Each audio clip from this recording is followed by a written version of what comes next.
இப்பவும் சொல்றேன், அந்த ராசாத்திக்கு முன்னாடி நான் குழந்தைய பெத்து எடுப்பேன். என் புள்ளதான் இந்த வீட்டோட மூத்த வாரிசா இருக்க போறான். உங்களுக்கு எல்லாம் சொன்னா புரியாது. ஏய் கண்மணி, இங்க பாரு, நீ கண்டதையும் பேசி அம்மாவை கன்ஃபியூஸ் பண்ணிட்டு இருக்காரு. அம்மா நீங்க போங்கம்மா, இல்லைன்னா அப்படிதான் தேவையில்லாத விஷயத்த பேசிக்கிட்டே இருப்பான். என்னங்க என்ன பேசுறீங்க? நான் இந்த வீட்டோட கௌரவம், அந்தஸ்து, மரியாதை, வாரிசு எல்லாம் அத்தைக்கு தான் முன்னுரிமை தரணும்னு சொல்லிட்டு இருக்கேன். அவங்களும் அதைத்தான் புரிஞ்சிட்டு இருக்காங்க. நீங்க ஏன் புரியாம பேசிட்டு இருக்கீங்க?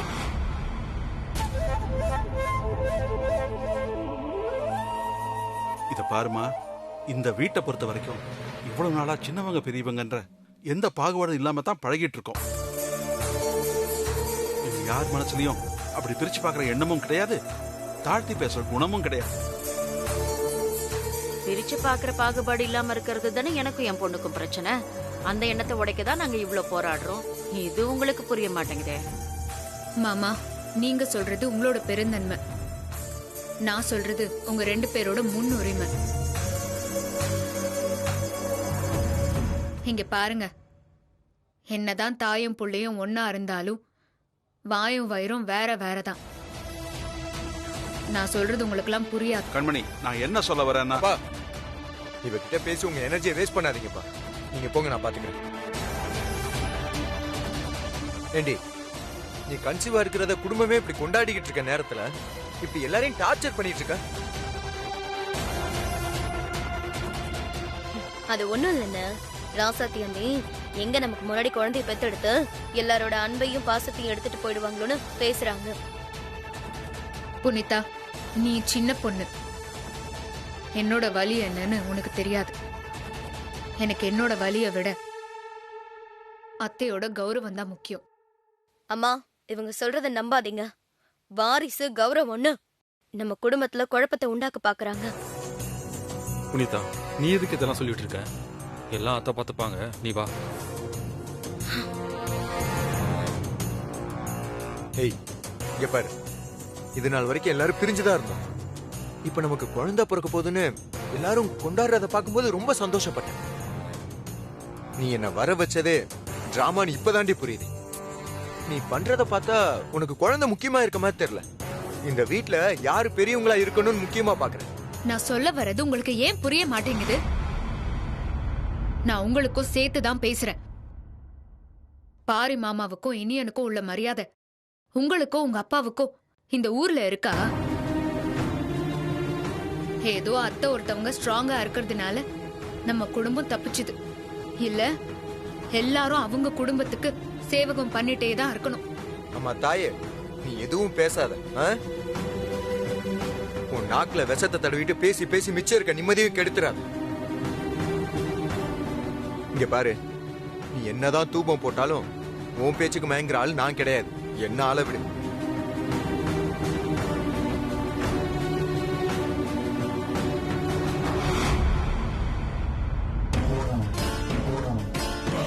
அத்தை, என்னத்த யோசிக்கிறீங்க? நான் சொன்னது உங்களுக்கு புரிஞ்சிருக்கும்னு தோணுது. ஒரு மனுஷனுக்கு இருக்கிற இடம், வேலைக்கு சாப்பாடு, நல்ல உடை இருந்தா மட்டும் பத்தாது. சுத்தி இருக்கிறவங்க நம்மள எப்படி பாக்குறாங்க, எப்படி நடத்துறாங்க, எப்படி நம்மள மதிக்கிறாங்க அப்படிங்கறது முக்கியம்.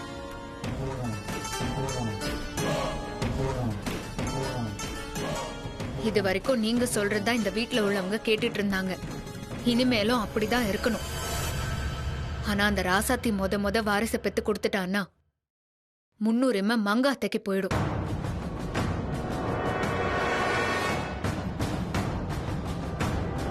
நீங்க என்னதான் நம்ம வீட்டு புள்ளன்னு நினைச்சாலும் அது உங்க சொந்த மகனுக்கு பிறக்கிற வாரிசுக்கு ஈடாகாது.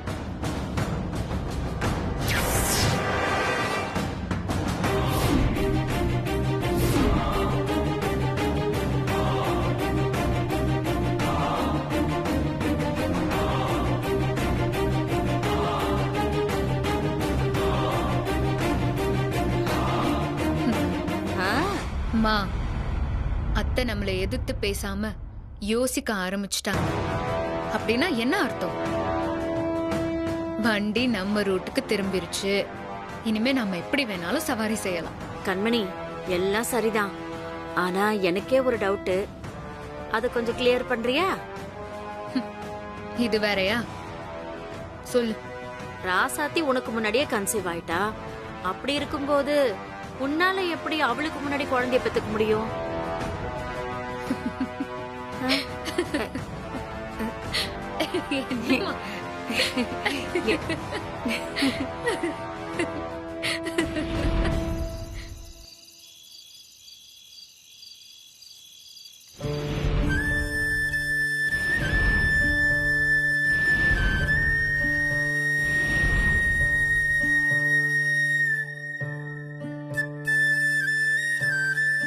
நீங்க என்னதான் நம்ம வீட்டு புள்ளன்னு நினைச்சாலும் அது உங்க சொந்த மகனுக்கு பிறக்கிற வாரிசுக்கு ஈடாகாது.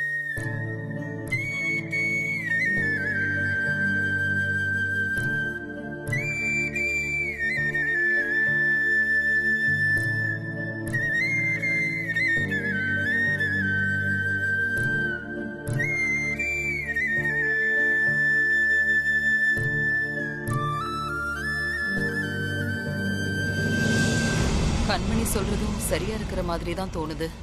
அவ சொல்ற மாதிரி இந்த வீட்டுக்கு மூத்தவ நான் தான்.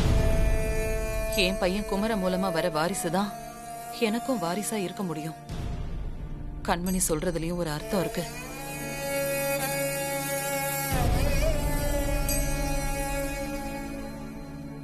ராசாத்தி தான் முதல்ல கன்சீவ் ஆயிருக்கா. அப்படி இருக்கும்போது கண்மணியால எப்படி ராசாத்திக்கு முன்னாடி குழந்தை பெத்து தர முடியும்? முதல்ல பிறக்கிற குழந்தை தான் மூத்த வாரிசு. கண்மணி வேற ஏதாவது பிளான் பண்றாளா? கடவுளே, நான் யாரத்தான் நம்புறது? ஒரே குழப்பமா இருக்கே.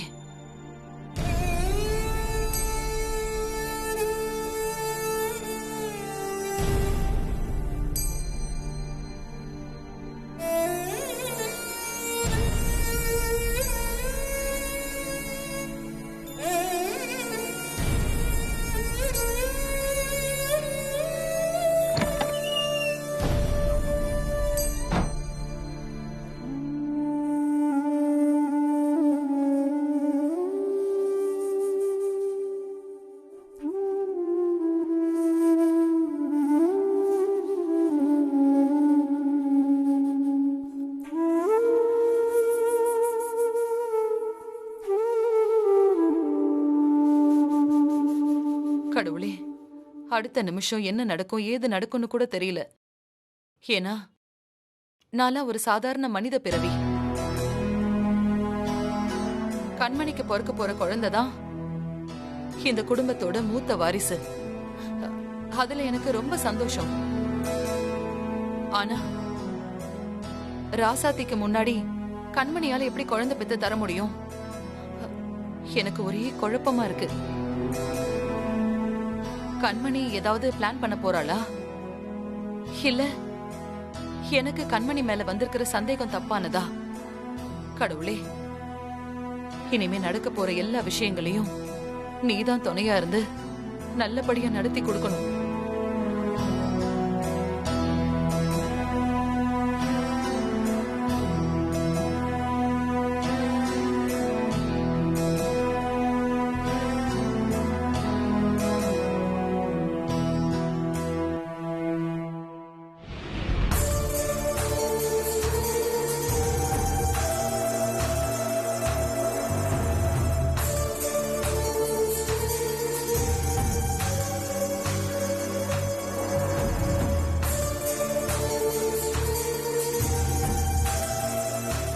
கண்மணிக்கு நாம என்ன துரோகம் பண்ணோம்?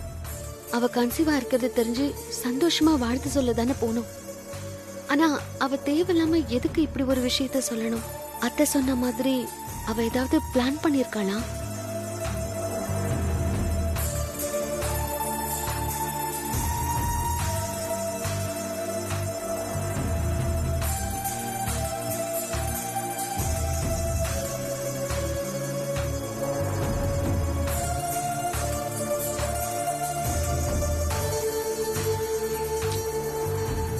சத்தி,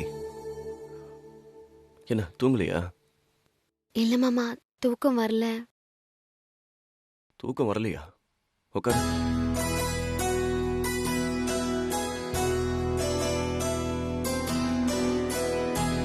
என்னாச்சு? இன்னைக்கு கண்மணி நீ சொன்னதே நினைச்சிட்டு இருக்கியா? அதையெல்லாம் பெருசா எடுத்துக்காத. அதையே நினைச்சு நீ உன் மனசை போட்டு குழப்பிக்காத. அவங்க சொன்ன விஷயம் சாத்தியமே கிடையாது. இப்ப அதையே நினைச்சு ஃபீல் பண்றதால ஒரு பிரயோஜனமும் இல்ல. மாமா அது இல்ல, எனக்கு மனசு உறுத்துது. நடக்கக்கூடிய விஷயத்த கண்மணி சொல்லியிருந்தா கூட நான் பெருசா ஃபீல் பண்ணிருக்க மாட்டேன். அந்த நிமிஷமே மறந்துட்டு நடக்கும்போது பாத்துக்கலான்னு விட்டுருப்பேன். ஆனா இங்க பாரு, நீ இப்ப ஒரு உசுறு இல்ல, 2 உசுறு. நீ என்ன உணர்வுல இருக்கியோ அதே உணர்வுல தான் உன் வயித்துல இருக்கிற குழந்தையும் இருக்கும். அதனால வாயும் வயிறுமா இருக்கிறவள அவளோட மனசு கோணாம பாத்துக்கணும். அவ ஆசைப்படுறதெல்லாம் செஞ்சு கொடுக்கணும்னு பெரியவங்க சொல்லிருக்காங்க. நம்ம குழந்தைக்காக அவங்க சொன்னதெல்லாம் மறந்துட்டு நீ சந்தோஷமா இருக்கிறதுக்கு முயற்சி பண்ண.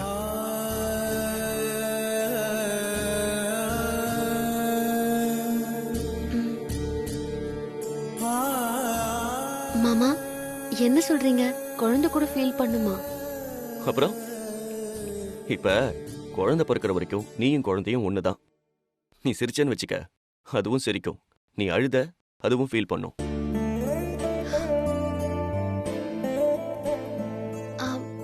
மாமா இதெல்லாம் உங்களுக்கு எப்படி தெரியும்? எல்லாம் யூடியூப்ல பார்த்து தான் தெரிஞ்சுக்கிட்டேன். அது மட்டும் இல்ல, இப்பெல்லாம் குழந்தை வயித்துல இருக்கும் போதே படிக்கிறதுக்கெல்லாம் அதுக்குன்னு ஸ்கூல் இருக்கு தெரியுமா? அப்படியா? உண்மையாவா? ஆமா. இப்ப அதே வெளியில இருந்து சொல்ற பாடத்தை வயித்துக்குள்ள இருக்கிற குழந்தையால புரிஞ்சுக்க முடியுதுன்னா, அப்படி இருக்கிறப்ப உனக்குள்ள இருக்கிற குழந்தை உன்னோட உணர்வை பிரதிபலிக்காதா? சரி மாமா, இனிமே நான் வருத்தப்படல, சந்தோஷமா இருப்பேன். சரி, இப்ப ரொம்ப லேட் ஆயிடுச்சு, நீ தூங்கு.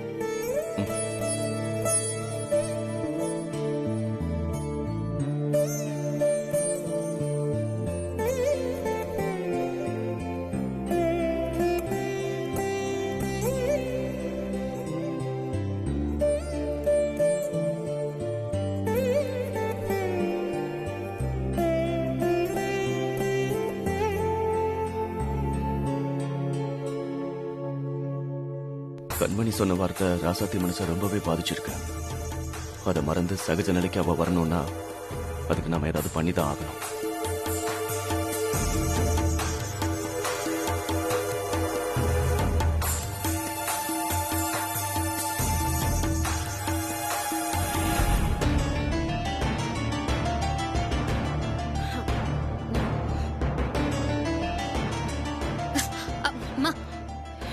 என்னமா நீ ஒரு முக்கியமான விஷயத்த பாத்துட்டு இருக்க, நீ என்னடா இப்படி செல்ல புடுங்குற? அதை விட முக்கியமான விஷயம் எனக்கு தெரிஞ்சாகணும். முதல்ல பதில் சொல்லு. உனக்கு என்னமா தெரியணும்? ஏற்கனவே நான் கேட்டேன், நீ பதில் சொல்லல. இப்ப வச்ச சொல்லு. ராசாத்தி கிட்ட சவால் விட்டல்ல, உனக்கு முன்னாடி குழந்தைய பெத்து பெண்ணு, அது எப்படி சாத்தியம்? அத சொல்லு. இதுதான் உன் சந்தேகமா? உன்கிட்ட சொல்லாம வேற யார்கிட்ட சொல்ல போறேன்? ராசாத்தி கன்சீவ் ஆகி 2 மாசம் ஆகுது.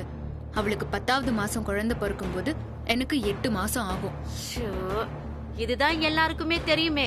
உனக்கு எப்படி ராசாத்திக்கு முன்னாடி குழந்தை பிறக்கும்? அத சொல்லு.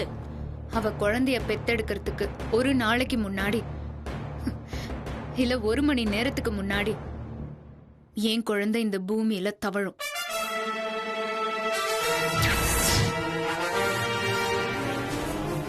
ஜாதகம் பார்த்து எல்லா நட்சத்திரமும் கிரகங்களும் உச்சமா இருக்கிற நேரம் பார்த்து என் குழந்தைய சிசேரியன் பண்ணி எடுத்துருவேன்.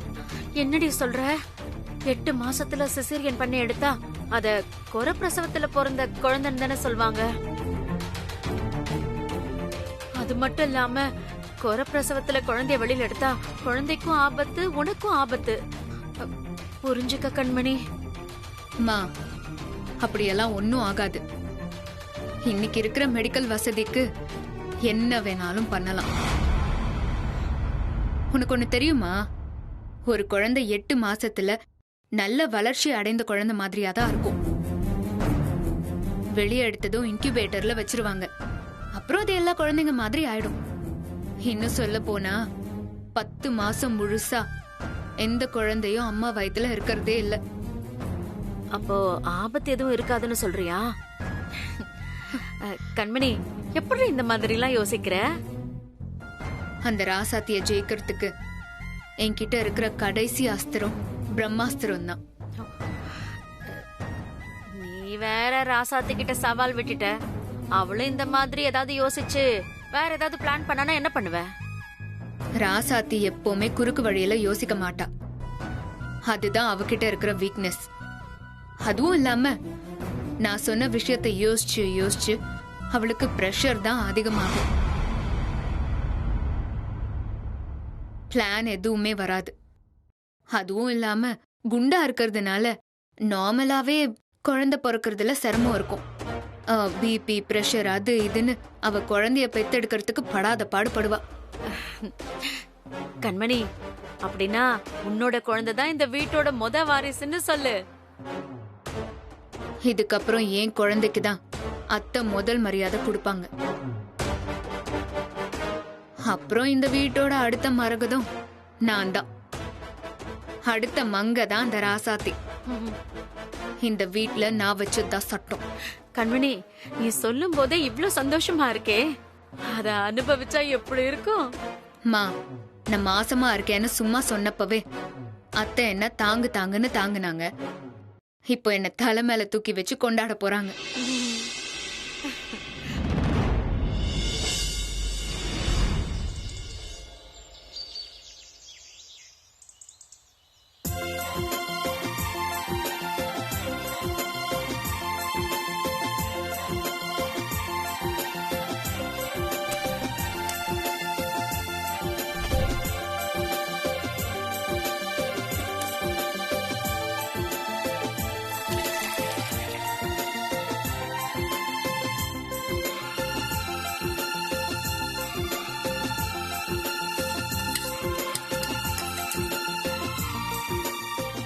நீ என்ன பண்ற? கொஞ்சம் மிளகு சீரகம் எடுத்து இடிச்சு கொடு. அம்மா, நீ ஒன்னொன்னா இப்படி கேக்குறதுக்கு பதில் நானே சமைச்சிருவேம்மா. போடி வேலையை பாத்துக்கிட்டு. பின்ன என்னம்மா, உனக்கு என்ன பண்ணணும்னு சொல்லு, நானே செஞ்சு தரேன். அது மட்டும் இல்ல, எப்பவும் நான் தானே சமைக்கிறேன். இப்ப என்ன நீ புதுசா கிச்சன்ல வந்து நின்னு தொலை பண்ணிட்டு இருக்க? என்னடி ஒன்னும் தெரியாத மாதிரி பேசுற? உன் அண்ணிங்க 2 பேரும் உண்டா இருக்காங்க. அவங்களுக்கு தேவையானது நான் தானே செஞ்சு கொடுக்கணும். நீ சின்ன பொண்ணு, பத்திய சமையல் பத்திலாம் உனக்கு தெரியுமா? அதான் உங்க அப்பாவை நெஞ்சு எலும்பு வாங்கிட்டு வர சொல்லியிருந்தேன். அதுக்காக தான் சூப்புக்கு ரெடி பண்ணிட்டு இருக்கேன். நடக்கட்டும் நடக்கட்டும். எத்தனையோ நாள் நானும் சித்தியும் தனியா சமைச்சிருக்கோம். அப்பெல்லாம் வராத மரகதம்மா பேரங்க வராங்கன்னொடனே விழுந்து விழுந்து சமைக்கிறீங்க, அப்படிதானே? நீ என்ன வேணாலும் சொல்லிக் கொடி. நான் இத்தனை நாள் கண்ட கனவு, அதுவும் ஒரே நேரத்துல என் 2 மருமகளுங்களும் பெரிய வீட்டு வாரிசு சுமக்குறாங்க. அப்ப சந்தோஷமும் டபுளா தானே இருக்கும். சரி சரி, நீ தட்டிக்கிட்டே இருக்காத, பூண்டி ஊறி. இதோ தட்டிட்டேம்மா, இந்தாம்மா.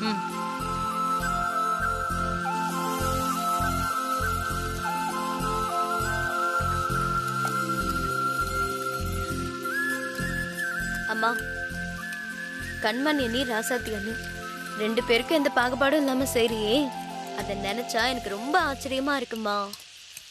என்ன புனிதா இப்படி சொல்லிட்ட? எவ்வளவு பெரிய விஷயம் நம்ம வீட்டுல நடந்திருக்கு. 2 பேரும் வாரிசை பெத்து கொடுக்க போறாங்க. அவங்கள நாம தான் பார்த்து பார்த்து கவனிக்கணும். சரி சரி, சூப்பர், ரெடி பண்ணு. அதை தானே பண்ணிக்கிட்டு இருக்கேன்.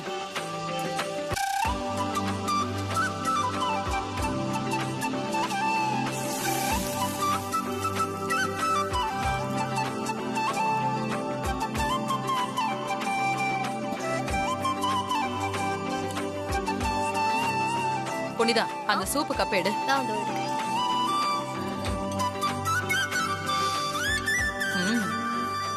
இந்தம்மா.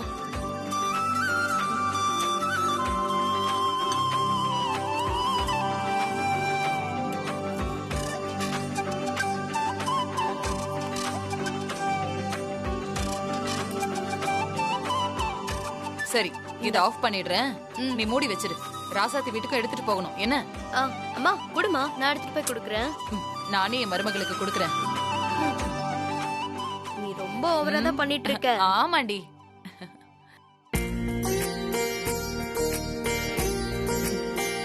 கண்மணி கண்மணி, நீ உட்காரு, நீ உட்காரு, எந்திரிக்காத, உட்காரு.